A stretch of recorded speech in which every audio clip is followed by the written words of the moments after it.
Bonjour à tous. Donc, tout d'abord, je me présente. Je suis en doctorat actuellement entre deux universités, à l'ISVV et à Tarragone en Espagne, et financée par la Ford, dans deux laboratoires. Pourquoi vous allez voir par la suite? Parce qu'on a une nécessité de pouvoir valider les travaux dans deux laboratoires différents.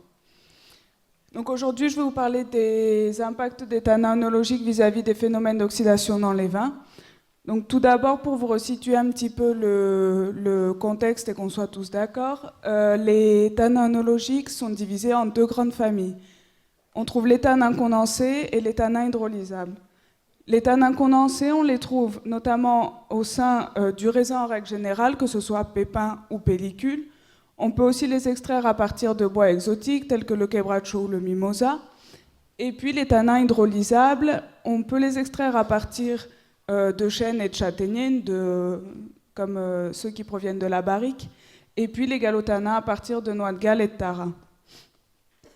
Donc, dû à toutes ces possibilités, on attribue aux tannins œnologiques de très nombreuses propriétés, notamment vis-à-vis de l'oxydation, de la stabilisation de la couleur, de la stabilisation protéique, de la structuration du corps et des arômes des vins, et puis au niveau antimicrobien aussi.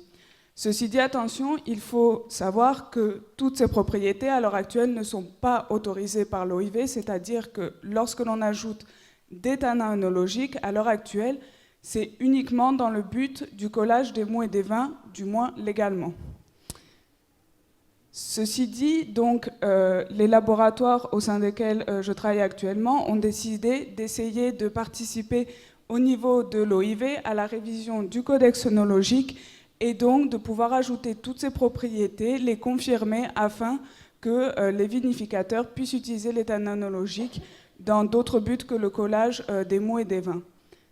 Donc actuellement, on a notamment la stabilisation de la couleur et la protection de l'oxydation, qui sont deux nouvelles propriétés qui vont pouvoir être utilisées pour les tannins œnologiques au cours de la vinification, qui sont à l'étape 5 du codex de l'OIV, et normalement d'ici juillet 2019, les tannins œnologiques seront donc légalement utilisables pour ces propriétés-là.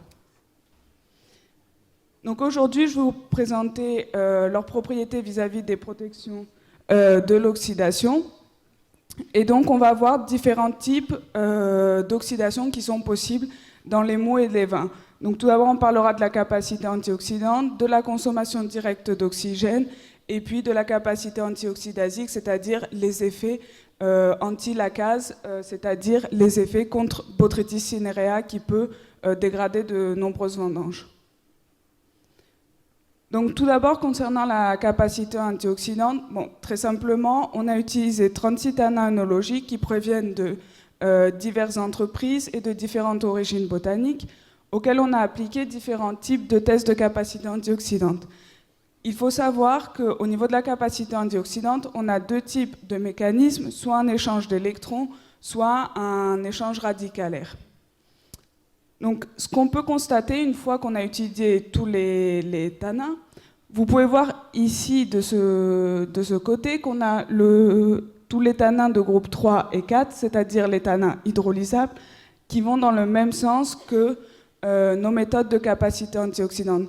Ceci dit, ça veut dire que les tannins hydrolysables vont être les plus aptes à protéger le vin vis-à-vis de ce type d'oxydation. C'est-à-dire que si vous utilisez les tannins qui viennent du chêne, du châtaignier, vous aurez une protection beaucoup plus efficace que si vous utilisez les tannins extraits de raisin ou de quebracho ou de mimosa. Concernant la consommation directe d'oxygène, on parle ici de la consommation de l'oxygène qui est présent naturellement dans le vin. Donc ce qu'on a fait pour cela, c'est qu'on a ajouté dans une bouteille un spot qui va nous permettre de mesurer quotidiennement la consommation d'oxygène. On a ajouté une solution modèle de vin, des tannins œnologiques, et puis on a saturé la solution à 8 mg par litre d'oxygène. On a aussi comparé ces résultats en faisant un ajout d'acide ascorbique et surtout de dioxyde de soufre afin de comparer l'efficacité de nos tannins œnologiques par rapport à l'efficacité du dioxyde de soufre. Donc, dans un premier temps, si on compare les tanins œnologiques entre eux, on peut voir qu'à nouveau, les tanins de chêne et de châtaignier vont être les plus performants à ce niveau-là. Ceci dit, cette fois-ci, les tanins galliques, qui sont aussi des tanins hydrolysables, ne vont pas avoir une bonne capacité à consommer directement l'oxygène dû à leur structure propre.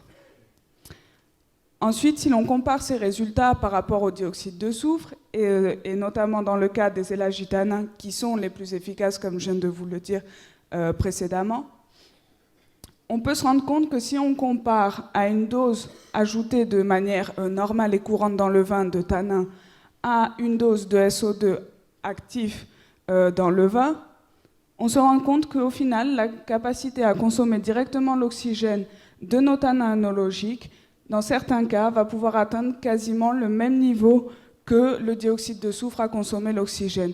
Donc ceci nous enseigne que les tanins œnologiques peuvent être un bon outil pour arriver à diminuer les quantités de dioxyde de soufre qui sont utilisées, voire à l'éliminer totalement, lorsqu'on veut protéger le vin de l'oxydation.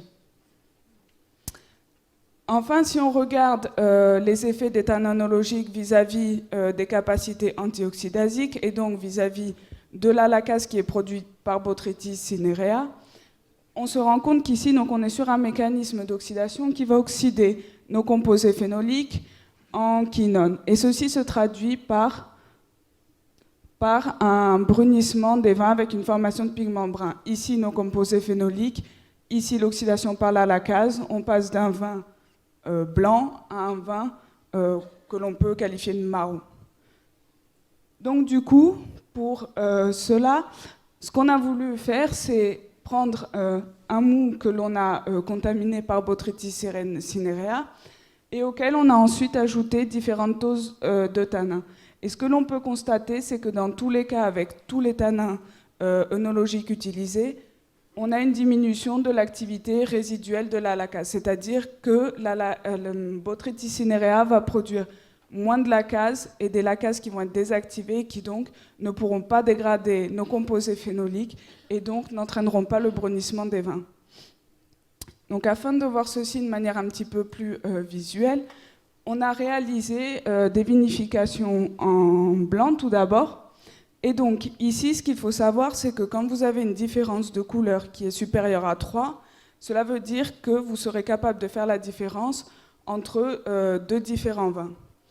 Donc ici, ce qu'on représente, c'est la différence entre chaque vin par rapport à son propre contrôle qui a été contaminé.